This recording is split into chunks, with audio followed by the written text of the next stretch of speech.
Bismillahirrahmanirrahim. Assalamualaikum warahmatullahi wabarakatuh. Perkenalkan, nama saya Elianda Ceisa Saputri dengan NIM 202301000044. Saya dari kelas SD 23F, Program Studi Pendidikan Guru Sekolah Dasar.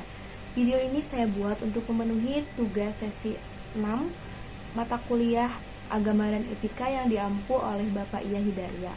Di sini saya akan menjawab persoalan yang pertama, yaitu mengenai prinsip dalam transaksi. Nah, dari analisis saya mengenai tindakan Ahmad dari perspektif etika bisnis dalam Islam. Yang pertanyaan pertama, bagaimana prinsip kejujuran, keadilan, dan menghindari goror atau spekulasi seharusnya diterapkan dalam kasus Ahmad tersebut?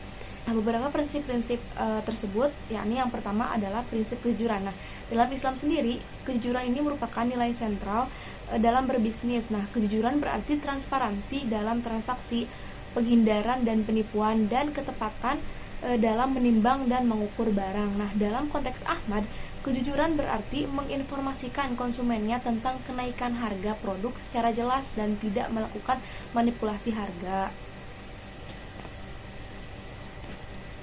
Prinsip yang kedua yaitu prinsip keadilan. Nah, keadilan dalam berbisnis ini berarti memastikan bahwa setiap transaksi dilakukan dengan cara yang adil dan tidak merugikan pihak lain. Nah, dalam kasus Ahmad, keadilan berarti tidak mengeksploitasi situasi kenaikan harga untuk memperoleh keuntungan yang tidak adil.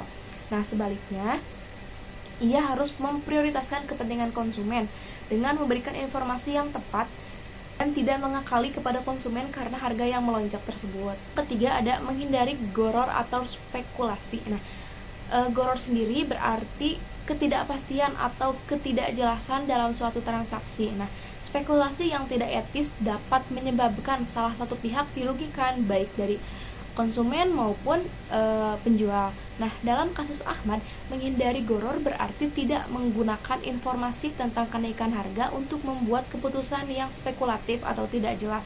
Ia harus memastikan bahwa transaksinya dilakukan dengan jelas dan transparan, sehingga tidak menimbulkan kerugian bagi konsumen. Pertanyaan kedua, apakah tindakan Ahmad sesuai dengan prinsip ekonomi Islam? Nah, tindakan Ahmad tidak sepenuhnya sesuai dengan prinsip ekonomi Islam karena beberapa alasan. Yang pertama, manipulasi harga. Nah, menimbun produk dan menjualnya dengan harga yang jauh lebih tinggi saat harga pasar meningkat dapat dianggap sebagai manipulasi harga yang tidak etis dalam Islam. Manipulasi harga dapat menyebabkan kerugian bagi konsumen dan tidak transparan dalam proses transaksi. Yang kedua, ada keterlibatan goror. Nah, tindakan Ahmad ini juga melibatkan unsur goror karena ia menggunakan informasi tentang kenaikan harga untuk kepentingan pribadi untuk memperoleh keuntungan. Nah, yang dapat membawa ketidakpastian dan juga potensi kerugian bagi konsumen. Nah, yang ketiga, solusi yang lebih etis menurut pandangan ekonomi Islam untuk menjaga etika bisnis dalam Islam. Nah, Ahmad bisa mengambil beberapa langkah berikut.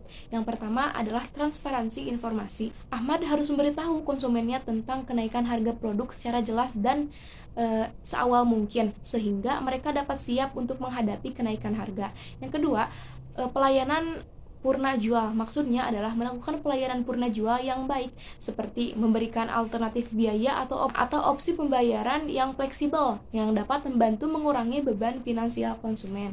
Yang terakhir ada percepatan pembelian tanpa manipulasi harga. Nah, ini maksudnya mendorong konsumen untuk membeli produk sebelum kenaikan harga tanpa manipulasi harga.